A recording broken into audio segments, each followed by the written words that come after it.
महाराणा प्रताप ने जंग के मैदान में अफजल खान को उसके घोड़े समेत 2 टुकड़ों में काट दिया था। जिसने भी वो दृश्य देखा ना, वो या तो भाग गया या बेहोश हो गया। लेकिन मजाल किसी की कि अकेले महाराणा प्रताप का कोई मुकाबला कर सके, क्योंकि सबको पता था महाराणा के सामने 10 जाए या 100 जाए, सब अफजल खान की तरह 2 हिस्सों में कटे ही मिलेंगे, क्योंकि वो एक अकेला पूरे मुगलों का बाप था। शिवाजी महाराज ने अपनी पूरी जिंदगी में मुगलों को कभी अपने साम्राज्य में घुसने तक नहीं दिया। आखिर तक सबको घुटने टेकने पर मजबूर कर दिया। वो भी अकेले थे, लेकिन सबके बाप थे। भगत सिंह ने असेंबली ऑफिस में अकेले घुसकर हमला किया, जिसके बाद 300 लोग थर थर कांपने लगे। इतनी भयंकर दहशत उस अकेले वो दुबले पतले 23 साल के नौजवान भगत सिंह ने ही की थी ना। क्या इसके लिए उन्हें किसी गैंग की जरूरत पड़ी? क्या अपने उस रुतबे को कायम करने के लिए उन्हें किसी मसीहे की जरूरत पड़ी? नहीं, वो अकेले पूरी पलटन को झुका देते थे। तभी तो ये महान लोग सदी के दुश्मनों के बाप कहलाते थे। तुम्हें क्या लगा बेचारा हूँ मैं, सबसे ठुकराया गया हूँ? तो क्या आवारा हूँ मैं? अबे सबका बाप हूँ मैं। हाँ मानता हूँ गलतियाँ करता हूँ, लेकिन एक बार करता हूँ तो 1000 बार उसका अफसोस भी करता हूँ।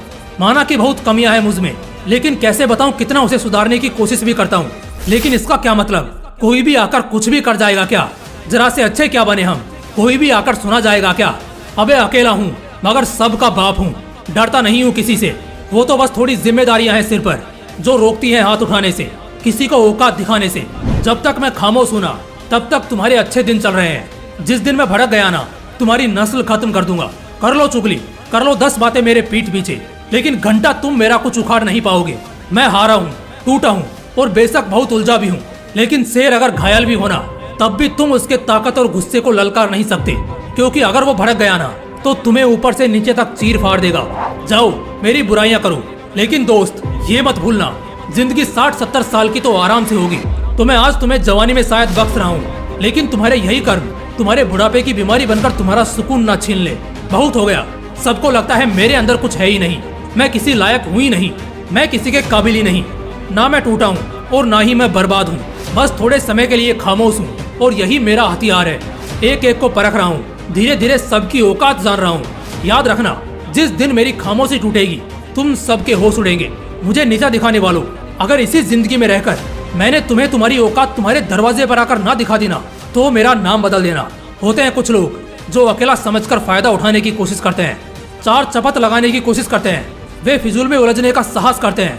हाँ बेशक हूँ मैं अकेला, लेकिन कहीं ना कहीं शायद इसलिए भी हूँ क्योंकि मुझे दूसरों के तलवे चाटने नहीं आते। हमेशा हर किसी के हाँ में हाँ करना नहीं आता। मुझे जो सही लगता है मैं वो करता हूँ, जो सही नहीं लगता वो मर जाऊँ फिर भी नहीं करता। अपनी औकात अच्छे से जानता हूँ, बढ़ाना भी जानता हूँ, और हद पार करने वालों को औकात दिखाना भी जानता हूँ। इतना आसान नहीं है मुझसे भिड़ना। हल्के में लोगे तो खून के आंसू रोगे। साला कौन डरता है अकेला रहने से? अकेला रह रहकर ही तो शेरों वाला ये जिगर बनाया है। जिंदगी का हर पल अपने दम पर जीऊंगा, कोई साथ दे या ना दे, मैं अपने टारगेट से कभी पीछे नहीं हटूंगा। याद रखना, मुझे जितना ललकारोगे ना, मैं उतना ही खतरनाक बन जाऊंगा। आग में लकड़ी और लोहा दोनों गिरते हैं, एक जलकर राख बन जाता है तो दूसरा खंजर का रूप लेता है। मैं लकड़ी नहीं लोहा हूँ, जो साला जितना जलेगा वो उतना खतरनाक रूप ले लेगा। भाई मैं तुझे कह रहा हूँ, सुन ले, मान ले और जान ले। तेरे अकेले होने से तुझे थोड़े समय का डर लग सकता है, लेकिन अगर तू अकेला रहना सीख गया ना, याद रखना अपनी पूरी लाइफ में कभी उदास नहीं बैठेगा। जो करेगा अपनी मर्जी से करेगा, अपने हिसाब से करेगा, किसी के पाँव की जूती बनकर तो बिल्कुल नहीं रहेगा। कोई नहीं आता साथ देने दोस्त, सब मतलब के यार होते हैं। तू क्यों नहीं समझता इस छोटी सी बात को? जब वक्त बुरा आएगा तो तू मरता रह जाएगा किसी के साथ के खातिर। अकेला हूँ लेकिन बेचारा नहीं, बाप हूँ सबका।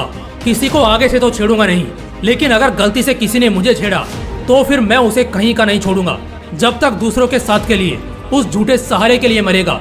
सिर्फ और सिर्फ कुत्ते की जिंदगी जिएगा, वही कुत्ते वाली हालत की, जैसे झुंड से बिछड़े कुत्ते कुचलकर मार दिए गए या मार खाकर दर दर भटकने लगे।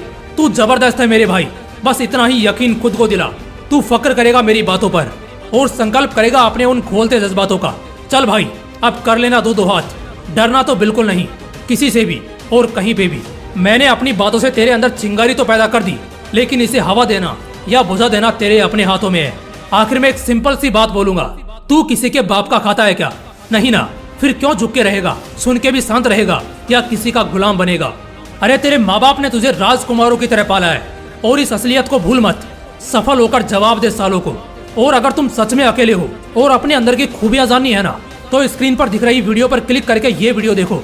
बाकी अगर ये वीडियो पसंद आया तो इसे लाइक करना और अपने उन दोस्तों के साथ जरूर शेयर करना जो अपने आप को अकेला महसूस करते हैं। बाकी मिलते हैं इसी तरह के एक और बवाल वीडियो के साथ। जय हिंद, जय श्री कृष्णा।